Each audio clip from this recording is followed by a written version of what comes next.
Para el proceso de creado de este videojuego, primero se inició usando el asset de Asset Store, Scribbleguy, para poder generar pues la programación, tener como que nuestro personaje se mueva derecha, izquierda, adelante, atrás. La cosa es que este también tenía saltar y la cámara que venía con este implementado seguía el personaje, o sea, rotaba, tocó programar que no saltara y que no girara la cámara. Una cámara distinta, programamos una cámara distinta que siguiera el personaje y se quedara en un solo ángulo. Le agregamos las islas, a cada isla, a cada componente de ese escenario se le agregó un collider. Ese collider ayuda a que pues no traspasen las personas. Luego se le agregó el Scribbleguy encima, se revisó que no se cayera, que sirviera, que bajara, que subiera, y se acomodaron, digamos, las ramas que subían y venían y bajaban, se acomodaron para que el personaje no se chocara, si lograra pasar, si lograra subir y lograra bajar bien. Y luego se empezó a agregarle materiales en base a nuestra paleta de colores. También se agregaron las casas de los personajes en base a cómo las teníamos en los mockup, así como los personajes empezaron a modelar después. Teníamos también, apenas agregamos los personajes, se empezó la programación del script de interacción con personajes, o sea, lo que nos permite hablar, entrar a hablar y que nos lleve a otra escena. Primero se tenía el script de que se hablara con el personaje, o sea, te acercabas, le ponías un box collider, le activas el is trigger para que, pues, dependiendo del collider, el tamaño del collider, que es una cajita que sale alrededor del personaje invisible, se activara a cierta distancia. Y apenas logramos que funcionara, nos dimos cuenta que pues necesitamos una pantalla de carga para tener los datos sobre nuestro videojuego en esa pantalla de carga. Entonces, lo que hicimos fue agregarle ese mismo script, el dato extra, unas líneas extra, un grupo extra de líneas, para que aparezca la pantalla de carga. Ya con la pantalla de carga lista, lo demás que faltó fue agregarle los demás personajes, esto mismo. Y se empezó a modelar el otro escenario que hay, que es el escenario de Flavian, el que es un cuarto, donde van a estar Flavian y Abelardo, que es el copetón. Lo que hicimos para que fueran apareciendo las ramas de cada línea en base a los niveles fue hacer muchas escenas dependiendo de qué pasa. Digamos, acá pasas el nivel, entonces tienes esta nueva conexión a la otra isla, y si ya en esa isla pasas el nivel de esa isla, tienes la conexión a la otra isla apenas sales del nivel. También está que ahí nos dimos cuenta que las personas no hablan con los personajes apenas salen del modo de ritmo.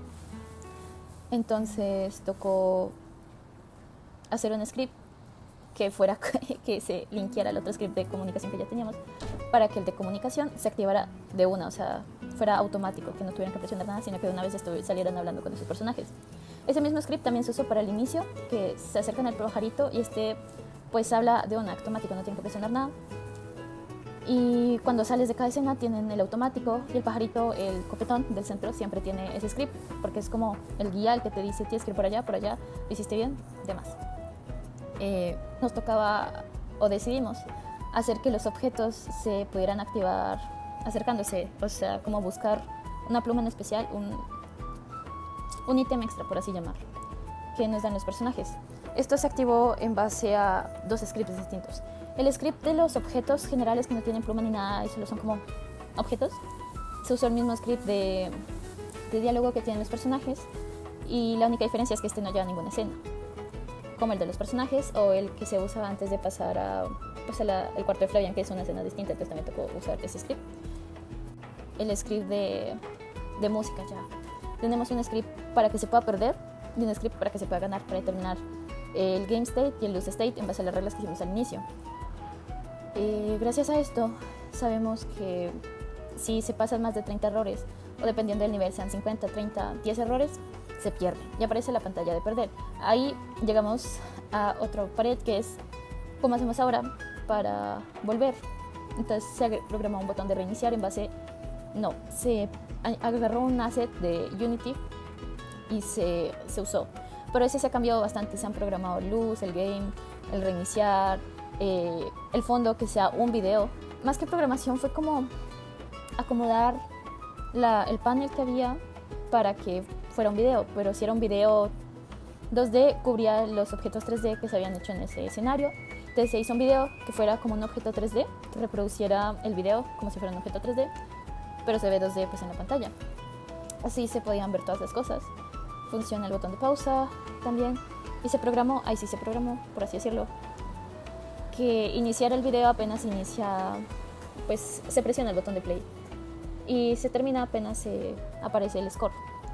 Está también las imágenes de inicio, que nos dimos cuenta que las personas presionaban como las teclas para jugar antes de iniciar el juego. Entonces tenían que, como que ya veían todas las teclas, el score ahí, el pausa ahí, y decían, ya vamos a jugar. Entonces programamos una pantalla encima que solo tenga el botón de play. Ya casi final, que se agregó al final como algo extra, que es, si se consiguen las 3 plumas, un contabilizador de plumas que en todo el documento, digamos, si ve que logras obtener las 3 plumas, se activa al final, en la escena final al inicio, por tantos segundos, una imagen premio extra que pues los otros jugadores no van a tener si no la recolectaron.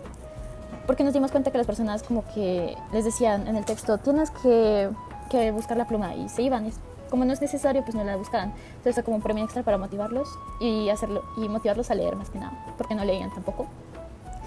Y aparece 5 segundos, desaparece, sigue el texto y ya al final se agregó una escena ya al final, una escena de créditos a la que se tiene que linkear al script de diálogo que se tiene en la última escena, ya con la misma lógica de que se va a la escena de créditos. Entonces te lleva de una vez a la escena de créditos, ya sin pantalla carga, ya se acaba el juego. Luego se programó el menú de inicio. El menú de inicio se pensó, pues, también se programó los 2 botones de iniciar.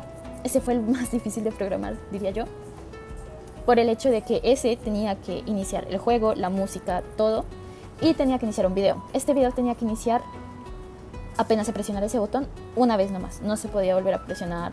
Tocó programar que las animaciones, por ejemplo, para las animaciones es un trabajo distinto. Toca agregarle los huesos, pero no pueden ser huesos de Mixamo y huesos de CAT, animación de CAT, porque no lo lee, Unity no los une. Entonces toca huesos de Mixamo y animación mockup o de Mixamo, o huesos CAT y animación CAT, que se leen todos los huesos por igual, se pueden entender, Unity los entiende juntos y las agrega. Para que la animación de caminar o de idle cambie de una a otra, toca con los nodos. Los nodos se programan, más que programarlos, se codifican para que tú presionas sobre él y dices, si la velocidad es mayor a tanto, pasa esto, pero si es menor a tanto, pasa esto. Se colocaron 2 luces a cada lado de las islas en cada escena. Estas luces eran de colores en base a, digamos, este lugar es más triste, este lugar es más alejado, este lugar es más enérgico, más agresivo, más de tal escenario. Entonces se colocaron por igual. También se programó la guía, que la guía son las plumas que aparecen en el piso y las luces que aparecen encima de las plumas. Ambas tienen un script, que es un script que te ayuda a, digamos, si tú pasas encima, desaparece.